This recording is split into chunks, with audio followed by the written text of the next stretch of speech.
تو این ویدیو بهت یاد میدم که چطوری با 4 تا آکورد 100 تا آهنگ رو اجرا کنی.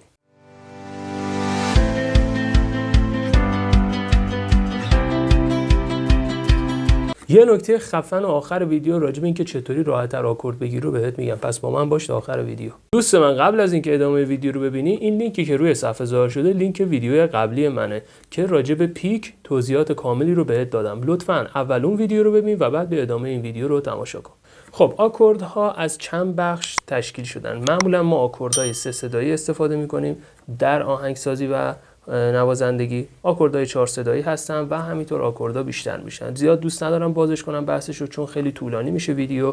امروز میخوایم راجع به 4 تا آکورد 3 صدایی با هم دیگه صحبت کنیم که با این 4 تا آکورد شما میتونید آهنگای خیلی زیادی رو، چه آهنگای ایرانی چه آهنگای خارجی رو بنوازید. پس بریم برای یادگیری این 4 تا آکورد. اگر تا اینجا از دیدن این ویدیو لذت بردی، لطفا این ویدیو رو لایک کن.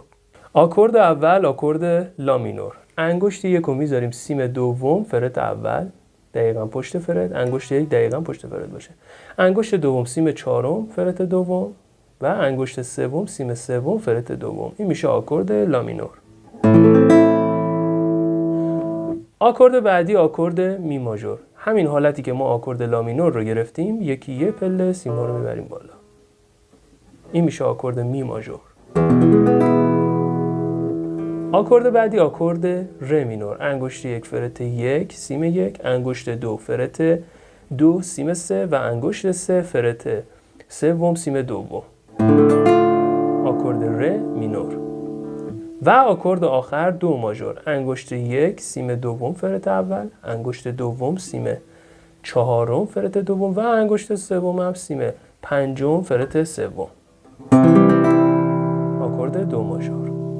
دوست من، اگر هنوز کانال منو سابسکرایب نکردی، کانال رو سابسکرایب کن و زنگوله کانال هم حتما فعال کن.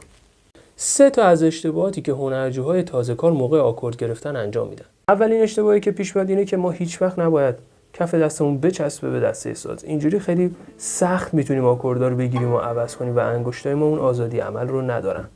دومی این که شست شما نباید زیاد بالا باشه. اگه شستتون بالا باشه، انگشت 3 و 4 شما از مدار خارج میشن و نمیتونن روی آکوردها درست چفت بشن.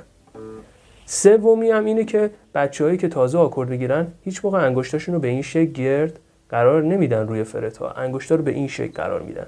وقتی اینجوری آکورد میگیرید، هیچ موقع نمیتونید صدای تمیزی از آکورد خودتون بگیرید. شما باید دقیقاً به این شکلی که الان خودم دارم میگیرم آکوردها رو بگیرید تا بتونید صدای شفافی از سازتون داشته باشید. بریم برای نکته خفنی که بهتون قولش داده بودم. نکته مهم اینه که بچه‌ها به هیچ عنوان انگشتاتون رو، مخصوصا انگشت یکتون رو، هیچ موقع از فرد دور نکنید. وقتی از فرد دور میکنید، انگشت دوم و سومتون هیچ موقع درست شکل نمیگیرن.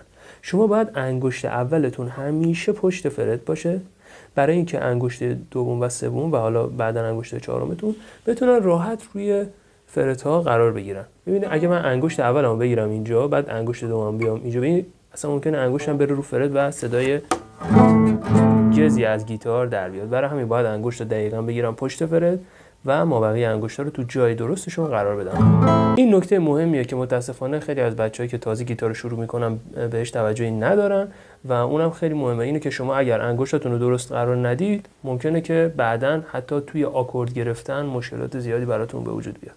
دوست من، اگر اشکالاتی در حوزه نوازندگی گیتار دارید، توی کامنت‌های همین ویدیو برام بنویس تا من راجع به اون اشکالات برای شما ویدیوهایی رو درست کنم.